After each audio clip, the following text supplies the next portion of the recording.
Hello, and welcome back to Happy Time, Happy Money podcast. And today we have Natasha Hill. Natasha Hill is a London-based mother of two who works full-time in the financial sector. Over the last 2 decades, she has struggled with her consumer debt. During the pandemic, she has more time to evaluate herself, her life, set her priorities and finances.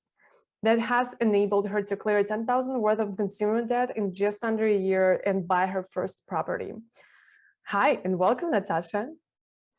Hi, Victoria. How are you doing today? Amazing. Well, so glad to have you here over. So tell us all about we have your bio, we kind of read a little bit of grasp of you. So tell us more about yourself. How did you Yeah, start? yes, I will do.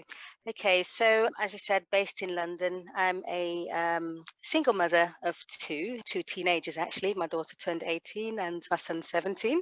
So as you said as well, I've been working in the financial sector for quite some time, but it seems like from a young age, I've just always struggled with money, which is a bit strange when you're actually working in the financial sector, right? You would actually think someone in that sector knows everything, has all their finances sorted. But I must say, from a very young age, I think as soon as I was 18, so as soon as I was an adult, I took out my first loan as, I could sign on a dotted line. I can't actually even remember what the first loan was for. That's how crazy it is. I can imagine it was just, I wanted to buy something. I didn't have the money. I was working, had a Wow. little job. And when you said that, I was like, what was my first loan? What was that? I just remember it. It was Yeah. sofa. I did Oh, was renovation in it? my house and I wanted this white leather sofa and it was so Yeah. expensive. It was like $3,000 in Russian money, 10 years ago. It was like a lot. And I was like, oh my God, I'm going to get, but it wasn't loan. It was, what is it? I didn't pay over anything of it. It's just Yes. splitting the It's payments. yeah. Yeah. Go ahead. I was just so interesting. Wow. The first loan. Yeah. Well, at least you remember what your first loan was for. I don't. A sofa. I get it if it's like education and things. It's sofa. Yeah, but I do understand as well what you mean. So it was kind of, first loan at the age of 18, and funnily enough, my daughter's 18 now too. So it's just crazy knowing that I took out a loan at that age, and it just seems like since then I've kind of in a way been a bit in this debt trap. There's been some years where financially it went a bit better than other years, but kind of these whole 2 decades, in and out of debt. And it's just been very much, I think, to do as well with my poor money mindset at the time, just, seeing things. And if I don't have the money, well, I'll just borrow it. Well, I want to go on holiday. I don't have the money. Well, I live once, so I'm just going to use my credit card. I'm going to go away, So it was very much not thinking about the future as well, just thinking about now.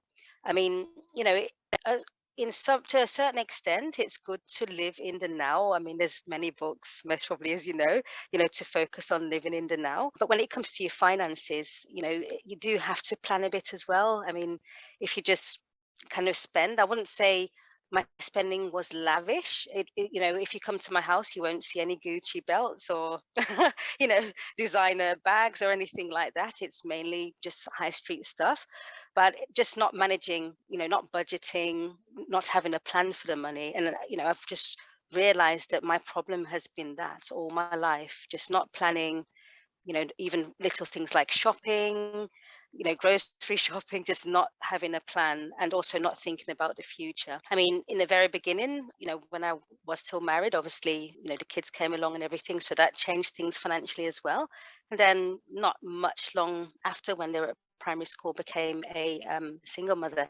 So, and then with 2 kids, obviously your finances change again because there's things to pay for them, activities, things with school. And yeah, it just seems like I've just always been living from paycheck to paycheck. At one point, I did start, I think it was 2009? Yeah, so 2009, I remember thinking to myself, I can't go on like this. It's just like a vicious circle of being in financial troubles. And I realized for many years it actually contributed to me feeling quite down and depressed as well. And I didn't really know why, but I know later that it's got to do with money and just always being broke. And I actually didn't have to be broke, but because of the poor money management, I was.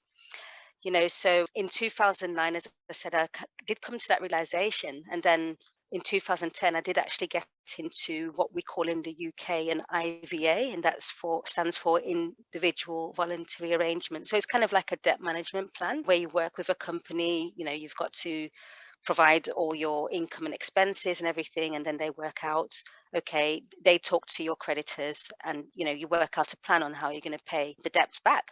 So even though that was great, it took me then 5 years to pay that debt off. It was quite a high amount of debt, nearly £30,000, which was unsecured debt. So, and I really didn't have anything to show for it, if you know what I mean. It's not like there was a house or something physical to show. So, It was just money. so what is it? What do you do differently now? What is like the number one mistake and like number one advice that you can give to people?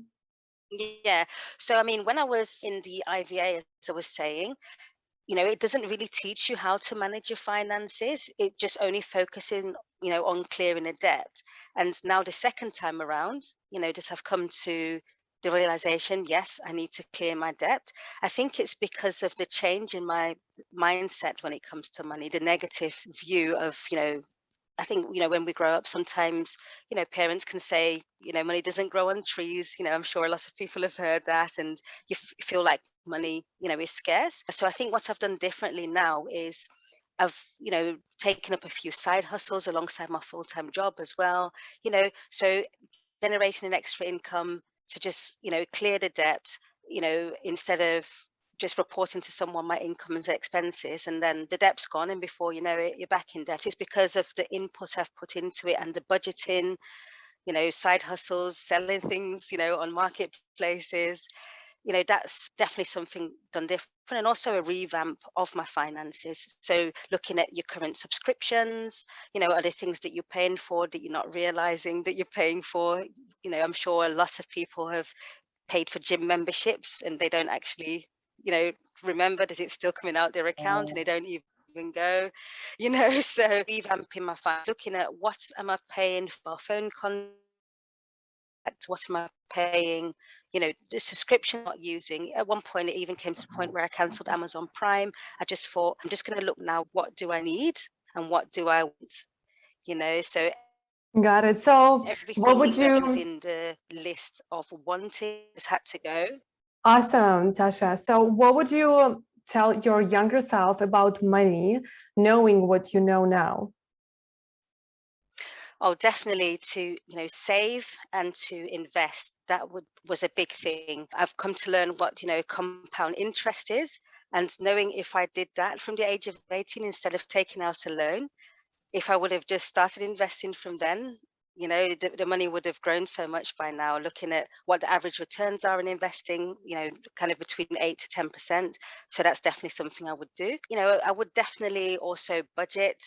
So having a budget for, things that you need in life, your grocery shopping, when studying and everything, just making sure that I planned ahead. That's definitely something I would have done. And, Awesome. you know, Awesome. So the last yeah. question I have, it's more of a filling the blank question. So filling the blank for me. If you really knew me, you will know that I am blank. Is that one word, do you mean? Yeah, anything. Very passionate about helping people and inspiring people. Got it. Awesome. Thank you so much. I know It's you okay. have a free gift as your Facebook group, so we will absolutely link that to our show notes. If you're watching or listening to this recording, just scroll down, find the link to our webpage, and there is going to be all show notes and links that we mentioned it. Join Natasha Facebook group and ask her any questions there, and she will support you on your budgeting and get out of debt journey, your financial journey. Thank you so Yes, much for definitely. coming over, Natasha, and thank you so much for watching and listening. Yes, you too, Victoria. Thank you very much for the And I'll invite as see well. you in the next episode. Bye. Thank you. Bye-bye.